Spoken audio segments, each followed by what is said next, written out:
Hello everyone. Last video में हमने decomposition reactions discuss किए थे और उनकी टाइप्स, प्लस हमने एंडोथर्मिक रिएक्शंस को भी डिस्कस किया था। तो एंडोथर्मिक रिएक्शंस और एक्सोथर्मिक रिएक्शंस दो तरह के रिएक्शंस होते हैं हमारे पास। एंडोथर्मिक रिएक्शंस होते हैं जिसमें जो एनर्जी है वो रिएक्टेंट्स एब्जॉर्ब कर लेते हैं, एंड एक्सोथर्मिक रिएक्शंस कौन से होते हैं जिसमें जो एनर्जी है वो प्रोडक्ट्स रिलीज़ कर देते हैं। So next is take about 2 gram of barium hydroxide in a test tube, add 1 gram of ammonium chloride and mix with the help of a glass rod। अभी हमने एक टेस्ट ट्यूब में 2 ग्राम के करीब barium hydroxide ले लेंगे और उसमें 1 ग्राम के करीब अमोनियम क्लोराइड को मिक्स कर देंगे और दोनों को हमने with the help of glass rod mix कर देना है। देन आफ्टर सम टाइम जब हम टेस्ट ट्यूब का बॉटम टच करेंगे तो हमें टेस्ट ट्यूब कोल्ड फील होगी। तो उन्होंने पूछा है this whether this is an exothermic और एंडोथर्मिक रिएक्शन। सो जो टेस्ट ट्यूब होगी वो कोल्ड हो गई, तो उसका मतलब क्या हुआ कि जो रिएक्टेंट से उन्होंने एनर्जी को एब्जॉर्ब कर लिया। So this is an endothermic reaction. Next type of chemical reaction is displacement reaction. So पहले हम इसको एक्टिविटी से समझ लेते हैं कि इसमें होता क्या है।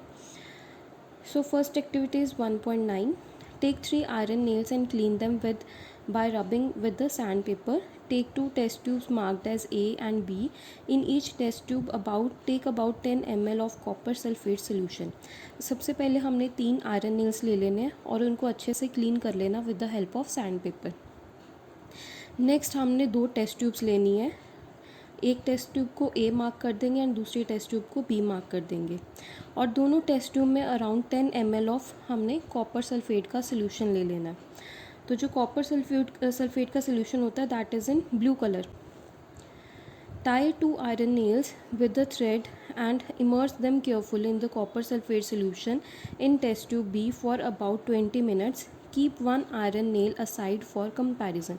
अब हमने क्या करना है, आप डायग्राम में भी देख सकते हो, 2 आयरन नेल्स लेने हैं, उनको थ्रेड के साथ अटैच कर दिया साथ में और फिर उसको जो टेस्ट ट्यूब बी वाला सोल्यूशन है कॉपर सल्फेट का उसमें डाल देना है और एक जो हमारे पास आयरन नेल बच गया उसको हम साइड पे रख देंगे कंपेयर करने के लिए। After 20 minutes take out the iron nails from the copper sulphate solution. Compare the intensity of blue colour of copper sulphate solution in test tubes. तो करीब हमने 20 मिनट्स तक जो आयरन नेल्स हैं वो कॉपर सल्फेट के सोल्यूशन में dip करके रखने हैं। उसके बाद हमने जो आयरन नेल्स हैं उनको बाहर निकाल लेंगे और फिर जो ब्लू कलर था कॉपर सल्फेट सोल्यूशन का वो ए और बी दोनों टेस्ट ट्यूब्स में हमने चेक करना है कि कौन सी टेस्ट ट्यूब में कलर कितना डार्क आ रहा है। Also compare the colour of the iron nails dipped in the copper sulphate solution with the one kept aside. और जो हमने 2 आयरन नेल्स डाले थे कॉपर सल्फेट सोल्यूशन में टेस्ट ट्यूब बी में, तो उनका भी हमने कलर को कंपेयर कर लेना है जो एक आयरन नेल बच गया था उसके साथ। Why does the iron nail becomes brownish in color and the blue color of the copper sulfate solution fade? तो हम क्या ऑब्जर्व करेंगे इस एक्टिविटी के दौरान कि जो आयरन नेल्स थे, जो हमने 2 आयरन नेल्स डाले थे कॉपर सल्फेट सोल्यूशन में, उनका जो कलर है वो ब्राउनिश कलर में चेंज हो गया है, प्लस जो कॉपर सल्फेट का सोल्यूशन था टेस्ट ट्यूब बी में उसका कलर भी बहुत ज़्यादा लाइट हो गया, फेड हो गया। The following chemical reaction takes place in the activity. तो नेक्स्ट इसकी केमिकल रिएक्शन है, इसको देख लेते हैं। तो यहाँ पे सबसे पहले कि हमने क्या लिए थे आयरन नेल्स। तो आयरन का फॉर्मूला क्या होता है Fe और आयरन नेल्स सॉलिड फॉर्म में लिए थे। नेक्स्ट इनको हमने कौन से सोल्यूशन में डाला, कॉपर सल्फेट सोल्यूशन में। तो कॉपर सल्फेट का फॉर्मूला क्या होता है CuSO4। तो रिएक्टेंट्स हमारे पास क्या आ गए, आयरन प्लस कॉपर सल्फेट, इन दोनों ने आपस में रिएक्ट किया और क्या बना दिया FeSO4। FeSO4 is iron sulfate and plus copper. So this is the example of displacement reaction। अब आप यहाँ पे अगर रिएक्शन को ध्यान से देखो तो क्या हो रहा है, बेसिकली रिएक्टेंट्स में हमारे पास क्या आ रहा है, आयरन और साथ में कॉपर सल्फेट सोल्यूशन, और प्रोडक्ट्स में क्या आ रहा है, आयरन सल्फेट सोल्यूशन और कॉपर। सिंपली जो आयरन और कॉपर है इन दोनों ने आपस में अदला बदली कर लिया, आपस में अपनी प्लेस को चेंज कर लिया। आयरन कॉपर की जगह आ गया और कॉपर बाहर आ गया। सो this is the displacement reaction. Displacement means जब कोई एक चीज़ दूसरी चीज़ की जगह ले लेती है। सो बेसिकली डिस्प्लेसमेंट रिएक्शंस में क्या होता है, जो भी ज़्यादा रिएक्टिव केमिकल होगा वो हमेशा लेस रिएक्टिव केमिकल को डिस्प्लेस कर देता है, उसकी जगह ले लेता है एंड उसको बाहर निकाल देता है। अब यहाँ पे जो आयरन है that is more reactive than copper. तो जब ये आपस में दोनों रिएक्ट करेंगे तो आयरन क्या करेगा, कॉपर की जगह ले लेगा और उसको बाहर निकाल देगा। सो हमारे पास प्रोडक्ट्स में क्या बन जाएगा, आयरन सल्फेट और साथ में बाहर आ जाएगा कॉपर। सो अब हमें कैसे पता लगेगा कौन सा केमिकल ज़्यादा रिएक्टिव है, कौन सा कम है। सो इसके लिए हमारे पास एक रिएक्टिविटी सीरीज़ होती है, उस रिएक्टिविटी सीरीज़ के अकॉर्डिंग हमें पता लग जाता है कि कौन सा केमिकल जो है वो सबसे ज़्यादा रिएक्टिव होता है। सो बेसिकली डिस्प्लेसमेंट रिएक्शंस में आपने याद रखना है that the more reactive element will displace the less reactive element in a chemical reaction. In this reaction, iron has displaced or removed another element, copper, from copper sulfate solution. This reaction is known as displacement reaction. तो इस reaction में जो iron है that is more strong, वो ज़्यादा reactive है, इसीलिए उसने कॉपर को रिमूव कर दिया कॉपर सल्फेट सोल्यूशन में से एंड खुद उसकी जगह पे आ गया. सो this is an example of displacement reaction. बाकी और भी एग्जाम्पल्स यूँ ही है. First is zinc plus copper sulphate will give zinc sulfate and copper. So zinc is also more reactive than copper. तो यहाँ पे जो zinc होगा that will displace copper from copper sulfate and take its place and we will get zinc sulfate in the products. Plus copper हमारे पास बाहर आ जाएगा.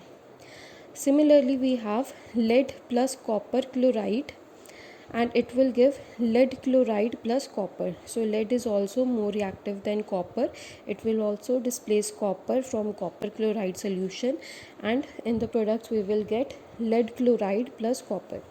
Zinc and lead are more reactive elements than copper. They displace copper from its compounds. ठीक है जी, जो zinc और lead हैं वो ज़्यादा रिएक्टिव एलिमेंट्स हैं कॉपर से, तो इसीलिए वो कॉपर के जो कंपाउंड्स हैं कॉपर सल्फेट और कॉपर क्लोराइड उसमें से उनको डिस्प्लेस कर देते हैं. Next type of reaction is double displacement reaction. It is similar to displacement reaction, just अब पहले एक एलिमेंट दो एलिमेंट्स के आपस में डिस्प्लेसमेंट हो रही थी, अब यहाँ पे हमारे पास दो कंपाउंड्स होंगे, उनकी आपस में डिस्प्लेसमेंट होगी. सो पहले एक्टिविटी देख लेते हैं. Activities 1.10. Take about 3 ml of sodium sulfate solution in a test tube.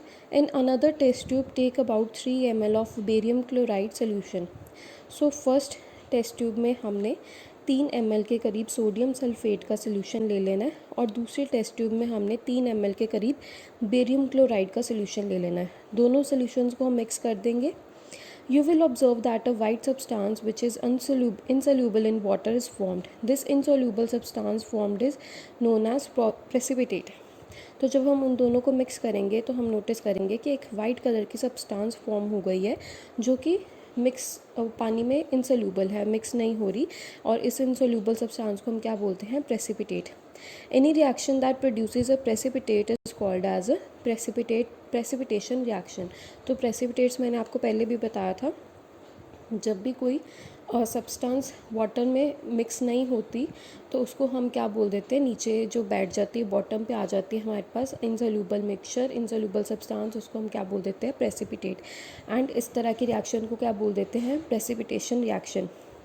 अब ये एग्जांपल प्रेसिपिटेशन रिएक्शन की भी है प्लस डबल डिस्प्लेसमेंट रिएक्शन की भी है. सो रिएक्शन देख लेते हैं. हमने क्या लिया था, सोडियम सल्फेट. सोडियम सल्फेट का फॉर्मूला क्या होता है, Na2SO4 एंड ये एक्वस फॉर्म में लिया है, मतलब इसमें वाटर मिक्स था. नेक्स्ट इसमें हमने क्या ऐड किया, barium chloride which was also in aqueous form. तो जब इन दोनों को हमने मिक्स किया तो क्या हमारे पास बन गया, barium sulphate plus sodium chloride. तो अब यहाँ पे फर्स्ट कंपाउंड हमारे पास क्या आ रहा है, सोडियम सल्फेट प्लस साथ में उसके क्या हमने ऐड किया रिएक्टेंट में, बेरियम क्लोराइड. अब यहाँ पे सोडियम और बेरियम इन दोनों ने प्रोडक्ट्स में अपनी जो प्लेस है उसको इंटरचेंज कर लिया है. सल्फेट के साथ अब क्या लग जाएगा, बेरियम, और क्लोराइड के साथ क्या लग जाएगा, सोडियम. सो यहाँ पे दो कंपाउंड्स के बीच में इंटरचेंज हो रहा है, तो इसीलिए इसको हम क्या बोल देते हैं, डबल डिस्प्लेसमेंट रिएक्शन.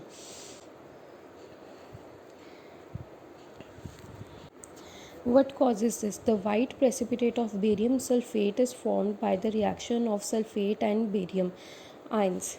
So ये जो रिएक्शन है ये किसके कारण कॉज हुआ है? बेसिकली इस रिएक्शन में प्रेसिपिटेट्स फॉर्म हुए हैं बेरियम सल्फेट के, और किसके कारण ये फॉर्म हुए हैं? By the reaction of sulphate ions and barium ions. अब यहाँ पे सल्फेट के ऊपर 2 नेगेटिव और 2 पॉजिटिव लगा है. जब भी हमारे पास चार्जेस आ जाते हैं ना, माइनस और प्लस, तो उनको हम आयंस बोलते हैं. The other product formed in sodium chloride sodium chloride which remains in the solution. इसके अलावा दूसरा प्रोडक्ट हमारे पास कौन सा फॉर्म हुआ है? Sodium chloride. Sodium chloride is a salt NaCl, और ये सोल्यूशन में ही रहता है. Which such reactions in which there is an exchange of ions between the reactants are called double displacement reaction. तो जिन रिएक्शंस में एक्सचेंज हो आयंस का आपस में रिएक्टेंट्स के बीच में, उनको हम क्या बोल देते हैं? Double displacement reactions. आयंस क्या होते हैं? कोई भी आपके पास एलिमेंट है या कोई भी कंपाउंड है जिसके ऊपर पावर में पॉजिटिव या नेगेटिव का साइन दिया हुआ है, प्लस और माइनस का साइन दिया हुआ है, उसको हम आयंस बोल देते हैं. Next is oxidation and reduction reactions. इससे पहले हम 1.2 एक्टिविटी एक बार दोबारा से देख लेते हैं. Recall activity 1.2 where you have mixed the solutions of lead nitrate and potassium iodide. तो हमने स्टार्टिंग में एक एक्टिविटी की थी जिसमें हमने lead nitrate and potassium iodide को मिक्स किया था. What was the color of the precipitates formed? Can you name the compound precipitates? तो उसमें भी हमारे पास precipitates फॉर्म हुए थे, एंड precipitates का कौन सा कलर था? It was yellow colour. और precipitates किस चीज़ के फॉर्म हुए थे? lead iodide के. Right the balanced chemical equation for this reaction. ये हमने बैलेंस्ड केमिकल इक्वेशन उस एक्टिविटी में कर ली थी. Is this also a double displacement reaction? Yes, वो भी डबल डिस्प्लेसमेंट रिएक्शन थी. अगर आप उसमें रिएक्शन को देखोगे तो वहाँ पे हमारे पास लेड नाइट्रेट में जब पोटाशियम आयोडाइड मिक्स किया था, तो लेड और पोटाशियम ने अपनी जो डिस्प्लेसमेंट की थी एक दूसरे के साथ, अपनी जगह को एक्सचेंज किया था. तो हमारे पास प्रोडक्ट्स में लेड आयोडाइड बन गया था, साथ में पोटाशियम नाइट्रेट बन गया था. Next is oxidation and reduction. So first is activity 1.11. Heat a china dish containing about 1 gram of copper powder. What do you observe? तो हमने एक चाइना डिश लेनी है और उसमें 1 ग्राम के करीब कॉपर पाउडर को हीट करना है. हम ऑब्जर्व करेंगे the surface of the copper powder becomes coated with black copper oxide. Why has this black substance formed? तो जब हमने कॉपर पाउडर को हीट किया तो जो कॉपर पाउडर है उसके ऊपर ब्लैक कॉपर ऑक्साइड की एक ब्लैक कलर की कोटिंग हो जाएगी, जिसको हम बोलते हैं copper oxide. This is because oxygen is added to the copper and copper oxide is formed. अब ये ब्लैक कोटिंग क्यों हुई? क्योंकि जब हमने उसको बर्न किया तो बर्निंग का मतलब हम उसको ऑक्सीजन प्रोवाइड कर रहे हैं, उसको ऑक्सीजन के साथ रिएक्शन हो रहा है. तो जब कॉपर ऑक्सीजन के साथ रिएक्ट करेगा तो वो क्या बना देगा? Copper oxide. तो इसकी रिएक्शन देख लेते हैं. कॉपर प्लस ऑक्सीजन, जब हमने इसको हीट किया तो हमारे पास क्या बना? Copper oxide. कॉपर का कलर पहले कौन सा था? ब्राउन कलर का, एंड आफ्टर हीटिंग उसका कलर कौन सा हो गया? ब्लैक कलर का. If hydrogen gas is passed over this heated material copper oxide, the black coating on the surface turns brown as the reverse reaction takes place and copper is obtained. तो अगर हम इस reaction में से hydrogen को पास करेंगे, hydrogen gas को पास करेंगे, मतलब जो हमारे पास कॉपर ऑक्साइड बन गया पाउडर, अगर उसमें से हम हाइड्रोजन गैस को पास करेंगे तो जो ब्लैक कोटिंग है वो ब्राउन हो जाएगी दोबारा से. तो ये एक तरह का रिवर्स रिएक्शन बन जाएगा एंड कॉपर हमारे पास दोबारा से ऑब्टेन हो जाएगा. तो इसकी रिएक्शन देख लेते हैं. जो कॉपर ऑक्साइड बना था हमारे पास विद ब्लैक कोटिंग, उसमें जब हमने हाइड्रोजन को पास करवाया, उसको हीट किया, तो क्या हमारे पास दोबारा से जो कॉपर है वो फिर से फॉर्म हो गया, प्लस साथ में क्या आ जाएगा? Water. If a substance gains oxygen during a reaction, it is said to be oxidized. If a substance loses oxygen during a reaction, it is said to be reduced. तो अगर हम first reaction देखें, जब हमने copper को heat किया, मतलब उसका ऑक्सीजन के साथ रिएक्शन करवाया, तो इस तरह के रिएक्शन को हम क्या बोल देते हैं, ऑक्सीडेशन रिएक्शन, जिसमें हम ऑक्सीजन को ऐड करते हैं। कोई भी एलिमेंट में जब हम, या कोई भी केमिकल रिएक्शन में जब हम ऑक्सीजन को ऐड करते हैं तो उसको हम क्या बोल देते हैं, ऑक्सीडेशन रिएक्शन। सिमिलरली अगर हम कोई भी रिएक्शन में हाइड्रोजन को ऐड कर देते हैं तो उसको हम क्या बोल देते हैं, reduction. That process is called as reduction. तो इसका आप सिंपली इस तरह से याद रख सकते हो कि अगर हम ऑक्सीजन ऐड कर रहे हैं या फिर हाइड्रोजन सब्ट्रैक्ट कर रहे हैं, या तो हम ऑक्सीजन ऐड कर रहे हैं या फिर हाइड्रोजन को सब्ट्रैक्ट कर रहे हैं, तो वो रिएक्शन क्या होगा, ऑक्सीडेशन रिएक्शन। सिमिलरली अगर हम कोई भी रिएक्शन में हाइड्रोजन को ऐड कर रहे हैं या फिर ऑक्सीजन को सब्ट्रैक्ट कर रहे हैं, तो इस तरह के रिएक्शन को हम बोल देते हैं reduction reactions. During the reaction 1.29, the copper oxide is losing oxygen and is being reduced। तो अब यहाँ पे जो हमारे पास 1.29 रिएक्शन है, copper oxide plus hydrogen, when heated it will give copper and water.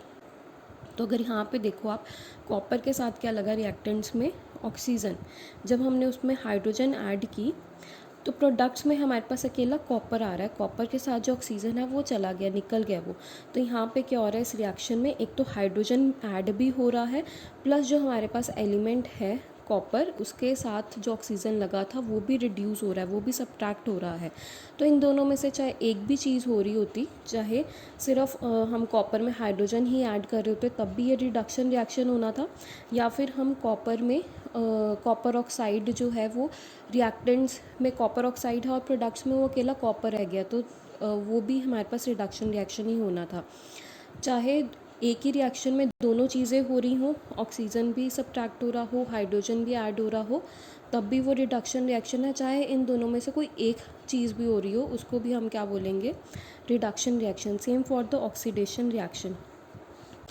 अगर तो या तो हो सकता है कि उसमें ऑक्सीजन ऐड हो रहा हो, दैट इज़ ऑल्सो ऑक्सीडेशन, या फिर ये भी हो सकता है कि ऑक्सीजन ऐड होने के बजाय उस रिएक्शन में सिंपली हाइड्रोजन सब्ट्रैक्ट हो रहा हो, so that will also be a oxidation reaction.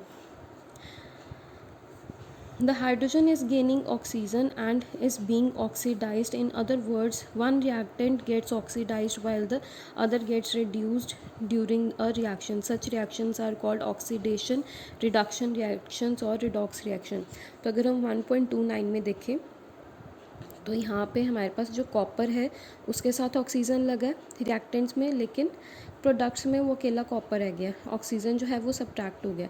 तो यहाँ पे कॉपर इज़ बीइंग रिड्यूस्ड, ठीक है, कॉपर इज़ बीइंग रिड्यूस्ड क्योंकि ऑक्सीजन सब्ट्रैक्ट हो रहा है। सिमिलरली अगर हम रिएक्टेंट्स में हाइड्रोजन को देखें, हाइड्रोजन का एलिमेंट, सो हाइड्रोजन का एलिमेंट प्रोडक्ट्स में जाके क्या बन रहा है, वाटर, मतलब उसमें जो ऑक्सीजन है वो ऐड हो गया।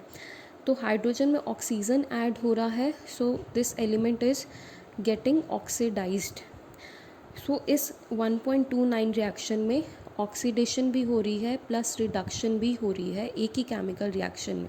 सो इस तरह के केमिकल रिएक्शन को हम या तो बोल देते हैं ऑक्सीडेशन रिडक्शन रिएक्शन या सिंपली रिडॉक्स रिएक्शन, कि जिसमें रिडक्शन और ऑक्सीडेशन दोनों प्रोसेसेस हो रहे हैं, उसको हम क्या बोल देते हैं, redox reactions. Next, some other examples of redox reactions are zinc oxide plus zinc oxide plus carbon, and it will give zinc plus carbon monoxide. So यहाँ पे अगर हम फर्स्ट रिएक्टेंट देख ले, दैट इज़ जिंक ऑक्साइड। तो zinc oxide में zinc के साथ लगा हुआ है ऑक्सीजन, और अगर हम इसको प्रोडक्ट्स में देखें तो अकेला जिंक आ रहा है, ऑक्सीजन जो है वो गायब हो गया, सब्ट्रैक्ट हो गया। सो यहाँ पे जो जिंक है दैट इज़ बीइंग रिड्यूस्ड, ठीक है जी, ऑक्सीजन जो है वो यहाँ से रिमूव हो रहा है, तो यहाँ पे जिंक क्या हो रहा है, रिड्यूस्ड। सिमिलरली अगर हम कार्बन को देखें तो कार्बन यहाँ पे अकेला एलिमेंट है, लेकिन प्रोडक्ट्स में उसके साथ क्या आ गया, ऑक्सीजन, कार्बन मोनोक्साइड बन रहा है, तो कार्बन में ऑक्सीजन ऐड हो रहा है, so carbon is being oxidised. So this is an example of redox reaction, both reduction भी हो रही है और ऑक्सीडेशन भी हो रही है। जो जिंक ऑक्साइड है that is being reduced and carbon is being oxidized. Next example is manganese oxide plus hydrochloric acid, it will give manganese chloride plus water plus chloride. So अगर हम इस रिएक्शन में देखें, फर्स्ट रिएक्टेंट क्या आ रहा है हमारे पास, मैंगनीज ऑक्साइड। मैंगनीज ऑक्साइड को जब हम प्रोडक्ट्स में देख रहे थे वहाँ पे क्या आ रहा है, मैंगनीज क्लोराइड। तो यहाँ पे ऑक्सीजन लगा था रिएक्टेंट्स में, लेकिन प्रोडक्ट्स में जो ऑक्सीजन है वो गायब हो गया। तो मैंगनीज इज़ बीइंग रिड्यूस्ड, जो ऑक्सीजन है वो सब्ट्रैक्ट हो रहा है, so manganese is being reduced. Similarly अगर हम HCl को देखें तो HCl यहाँ पे प्रोडक्ट्स में उसकी जगह हाइड्रोजन के साथ पहले रिएक्टेंट्स में क्या लगा हुआ है, क्लोराइड, लेकिन जो प्रोडक्ट्स हैं वहाँ पे क्या लग गया है, वाटर, वाटर बन गया, वो ऑक्सीजन ऐड हो गया। तो यहाँ पे जो HCl है दैट इज़ बीइंग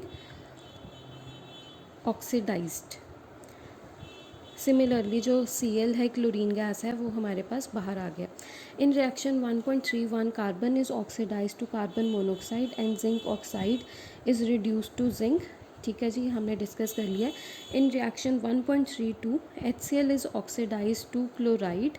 ठीक है जी, जो HCl है that is being oxidise to Cl2, whereas manganese oxide is reduced to MnCl2। ठीक है जी, तो यही अभी हमने डिस्कस कर लिया है कि जो मैंगनीज है दैट इज़ बीइंग रिड्यूस्ड और HCl that is being oxidised. From the above examples, we can say that if a substance gains oxygen or loses hydrogen during a reaction, it is oxidized. If a substance loses oxygen or gains hydrogen during a reaction, it is reduced। ठीक है, ये हमने discuss कर लिया है। Oxidation reaction कब होगा, या कोई भी जो एलिमेंट है वो ऑक्सीडाइज कब होगा, या तो उसमें ऑक्सीजन ऐड हो रही हो या फिर उसमें से हाइड्रोजन लूज़ हो रही हो इन अ केमिकल रिएक्शन। सिमिलरली अगर किसी एलिमेंट में हाइड्रोजन ऐड हो रहा हो और ऑक्सीजन रिमूव हो रहा हो, so that will be a reduction reaction.